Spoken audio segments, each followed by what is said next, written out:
जय गुरु जी। शुक्राना गुरु जी। अनंतम अनंतम शुक्राना गुरु जी। ओम नमः शिवाय। शिव जी सदा सहाय। ओम नमः शिवाय। गुरु जी सदा सहाय। गुरु जी के चरणों में कोटि कोटि प्रणाम। शुक्राना प्रभु, शुक्राना बेअंत शुक्राना। हर चीज़ का शुक्राना, जो दिया उसका भी शुक्राना, जो नहीं दिया उसका भी शुक्राना। चलिए संगत जी, कल हमने अध्याय 13 की समाप्ति की थी, 14 की समाप्ति की थी। आज हम अगला अध्याय पढ़ने जा रहे हैं। गुरु जी से आज्ञा लेते हैं। ओम नमः शिवाय। शिव जी सदा सहाय। ओम नमः शिवाय। गुरु जी सदा सहाय। जय गुरु जी। शुक्राना गुरु जी। देश, काल, पात्र और दान आदि का विचार। ऋषियों ने कहा, समस्त पदार्थों के ज्ञाताओं में श्रेष्ठ सूत जी, अब आप क्रमशः देश, काल आदि का वर्णन करें। सूत जी बोले, महर्षियों, देव यज्ञ आदि कर्मों में अपना शुद्ध ग्रह समान फल देने वाला होता है, अर्थात अपने घर में किए हुए देव यज्ञ आदि शास्त्रोक्त फल को सम मात्रा में देने वाले होते हैं। गौशाला का स्थान घर की अपेक्षा 10 गुना फल देता है। जलाशय का तट उससे भी 10 गुना महत्व रखता है, तथा जहाँ बेल, तुलसी एवं पीपल वृक्ष का मूल निकट हो, वह स्थान जलाशय के तट से भी दुगना 10 गुना फल देने वाला होता है। देवालय को उससे भी 10 गुने महत्व का स्थान जानना चाहिए। देवालय से भी 10 गुना महत्व रखता है तीर्थ भूमि का तट। उससे 10 गुना श्रेष्ठ है नदी का किनारा। उससे 10 गुना उत्कृष्ट है तीर्थ नदी का तट। और उससे भी 10 गुना महत्व रखता है सप्त गंगा नामक नदियों का तीर्थ। ओम नमः शिवाय। गंगा, गोदावरी, कावेरी, ताम्रपर्णी, सिंधु, सूर्य और नर्मदा, इन 7 नदियों को सप्तगंगा कहा गया है। समुद्र के तट का स्थान इनसे भी 10 गुना पवित्र माना गया है, और पर्वत के शिखर का प्रदेश समुद्र तट से भी 10 गुना पावन है। सबसे अधिक महत्व का वह स्थान जानना चाहिए जहाँ मन लग जाए। यहाँ तक देश का वर्णन हुआ, अब काल का तारतम्य बताया जाता है। सत्ययुग में यज्ञ, दान आदि कर्म पूर्ण फल देने वाले होते हैं, ऐसा जानना चाहिए। त्रेता युग में उसका 3/4 फल मिलता है। द्वापर में सदा आधे ही फल की प्राप्ति कही गई है। कलयुग में 1/4 ही फल की प्राप्ति समझनी चाहिए, और आधा कलयुग बीतने पर उस चौथाई फल से भी 1/4 कम हो जाता है। शुद्ध अंतःकरण वाले पुरुष को शुद्ध एवं पवित्र दिन सम फल देने वाला होता है। ओम नमः शिवाय। विद्वान ब्राह्मणों, सूर्य संक्रांति के दिन किया हुआ सत्कर्म पूर्वोक्त शुद्ध दिन की अपेक्षा 10 गुना फल देने वाला होता है, ये जानना चाहिए। उससे भी 10 गुना महत्व उस कर्म का है जो विश्व नाम योग में किया जाता है। दक्षिणायन आरंभ होने के दिन अर्थात कर्क की संक्रांति में किए हुए पुण्य कर्म का महत्व विषुव से भी 10 गुना माना गया है। उससे भी 10 गुना मकर संक्रांति में, और उससे भी 10 गुना चंद्र ग्रहण में किए हुए पुण्य का महत्व है।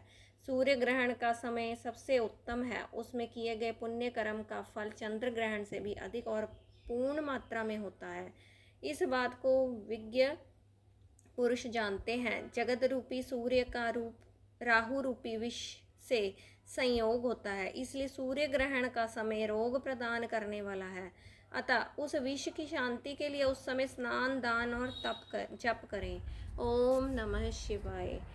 वह काल विष की शांति के लिए उपयोगी होने के कारण पुण्यप्रद माना गया है। जन्म नक्षत्र के दिन तथा व्रत की पूर्ति के दिन का समय सूर्य ग्रहण के समान ही समझा जाता है, परंतु पुरुषों के संग का काल करोड़ों सूर्य ग्रहण के समान पावन है, ऐसा ज्ञानी पुरुष जानते मानते हैं। तपोनिष्ठ योगी और ज्ञाननिष्ठ यति के पूजा के पात्र हैं, क्योंकि ये पापों के नाश में कारण होते हैं। जिसने 24 लाख गायत्री का जप कर लिया हो, वह ब्राह्मण भी पूजा का उत्तम पात्र है। वह संपूर्ण फलों और भोगों को देने में समर्थ है। जो पतन से त्राण करता अर्थात नरक में गिरने से बचाता है, उसके लिए इसी गुण के कारण शास्त्र में पात्र शब्द का प्रयोग होता है। वह दाता का पातक से त्राण करने के कारण पात्र कहलाता है। गायत्री अपने गायक का पतन से त्राण करती है, इसलिए वह गायत्री कहलाती है। जैसे इस लोक में जो धनहीन है वह दूसरे को धन नहीं देता, जो यहाँ धनवान है वही दूसरे को धन दे सकता है, उसी तरह जो स्वयं शुद्ध और पवित्र आत्मा है वही दूसरे मनुष्य का त्राण या उद्धार कर सकता है। जो गायत्री का जप करके शुद्ध हो गया है वही शुद्ध ब्राह्मण कहलाता है। इसलिए दान, जप, होम और पूजा सभी कर्मों के लिए वही शुद्ध पात्र है। ऐसा ब्राह्मण ही दान तथा रक्षा करने की पात्रता रखता है। ओम नमः शिवाय।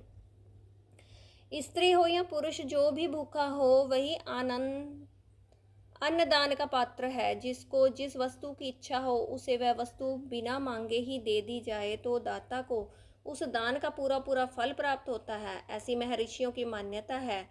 जो सवाल या याचना करने के बाद दिया गया हो वह दान आधा ही फल देने वाला बताया गया है। अपने सेवक को दिया हुआ दान 1/4 फल देने वाला होता है। विप्रवरो, जो जाति मात्र से ब्राह्मण और दीनतापूर्ण वृत्ति से जीवन बताता है, उसे दिया हुआ धन का दान दाता को इस भूतल पर 10 वर्षों तक भोग प्रदान करने वाला होता है। वही दान यदि वेद वेता ब्राह्मण को दिया जाए तो वह स्वर्ग लोक में देवताओं के वर्ष से 10 वर्षों तक दिव्य भोग देने वाला होता है। शील और उच्च वृत्ति से लाया हुआ और गुरु दक्षिणा में प्राप्त हुआ अन्न धन शुद्ध द्रव्य कहलाता है।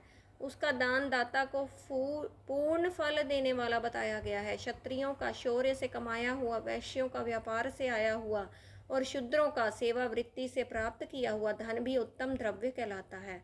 धर्म की इच्छा रखने वाली स्त्रियों को जो धन पिता एवं पति से मिला हुआ हो उनके लिए वह उत्तम द्रव्य है। गो आदि 12 वस्तुओं का चैत्र आदि 12 महीनों में क्रमशः दान करना चाहिए। गो, भूमि, तिल, सुवर्ण, घी, वस्त्र, धान्य, गुड़, चांदी, नमक, कोहंडा और कन्या, ये ही वे 12 वस्तुएं हैं। इनमें गोदान से कायिक, वाचिक और मानसिक पापों का निवारण तथा कायिक आदि पुण्य कर्मों की पुष्टि होती है। ब्राह्मणों, भूमि का दान इहलोक और परलोक में प्रतिष्ठा, आश्रय की प्राप्ति कराने वाला है। तिल का दान बलवर्धक एवं मृत्यु का निवारक होता है। सुवर्ण का दान जठराग्नि को बढ़ाने वाला तथा वीरदायक है। घी का दान पुष्टिकारक होता है। वस्त्र का दान आयु की वृद्धि कराने वाला है, ऐसा जानना चाहिए। ओम नमः शिवाय।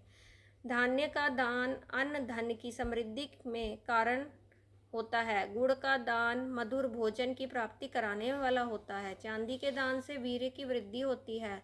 लवण का दान षड्रस भोजन की प्राप्ति कराता है। सब प्रकार का दान सारी समृद्धि की सिद्धि के लिए होता है। विज्ञ पुरुष कुष्मांड के दान को पुष्टिदायक मानते हैं। कन्या का दान आजीवन भोग देने वाला कहा गया है। ब्राह्मणों, वह लोक और परलोक में भी संपूर्ण भोगों की प्राप्ति कराने वाला है। ओम नमः शिवाय। विद्वान पुरुष को चाहिए कि जिन वस्तुओं से श्रवण आदि इंद्रियों की तृप्ति होती है उनका सदा दान करें। श्रोत्र आदि 10 इंद्रियों के जो शब्द आदि 10 विषय हैं उनका दान किया जाए तो वे भोगों की प्राप्ति कराते हैं तथा दिशा आदि इंद्रिय देवताओं को संतुष्ट करते हैं। वेद और शास्त्र को गुरुमुख से ग्रहण करके गुरु के उपदेश से अथवा स्वयं ही बोध प्राप्त करने के पश्चात जो बुद्धि का यह निश्चय होता है कि कर्मों का फल अवश्य मिलता है, इसी को उच्च कोटि की आस्तिकता कहते हैं। भाई बंधु अथवा राजा के भय से जो आस्तिकता बुद्धि या श्रद्धा होती है वह कनिष्ठ श्रेणी की आस्तिकता है जो सर्वथा दरिद्र है। इसलिए जिसके पास सभी वस्तुओं का भाव है वह वाणी अथवा कर्म शरीर द्वारा यजन करें। मंत्र, स्तोत्र और जप आदि को वाणी द्वारा किया गया यजन समझना चाहिए तथा तीर्थ यात्रा और व्रत आदि को विद्वान पुरुष शारीरिक यजन मानते हैं। जिस किसी भी उपाय से थोड़ा हो या बहुत देवतापूर्ण बुद्धि से जो कुछ भी दिया अथवा किया जाए वह दान या सत्कर्म भोगों की प्राप्ति कराने में समर्थ होता है। तपस्या और दान, ये 2 कर्म मनुष्य को सदा करने चाहिए तथा ऐसे गृह का दान करना चाहिए जो अपने वर्ण, चमक दमक या सफाई और गुण सुख सुविधा से सुशोभित हो। बुद्धिमान पुरुष देवताओं की तृप्ति के लिए जो कुछ देते हैं वह अतिशय मात्रा में और सब प्रकार के भोग प्रदान करने वाला होता है। उस दान से विद्वान पुरुष यह लोक और परलोक, उत्तम जन्म और सदा सुलभ होने वाला भोग पाता है। ईश्वरार्पण बुद्धि से यज्ञ दान आदि कर्म करके मनुष्य मोक्ष फल का भागी होता है। ओम नमः शिवाय। संगत जी, यहाँ अध्याय 15 की समाप्ति होती है। चलिए गुरु जी से आज्ञा ले लेते हैं। ओम नमः शिवाय। शिव जी सदा सहाय। ओम नमः शिवाय। गुरु जी सदा सहाय। जय गुरु जी। शुक्राना गुरु जी। अनंतम अनंतम शुक्राना गुरु जी। सबको ब्लेस करें। गुरु जी की कृपा सारी संगत पर बनी रहे, ऐसी मैं प्रार्थना करती हूँ। जय गुरु जी। शुक्राना गुरु जी।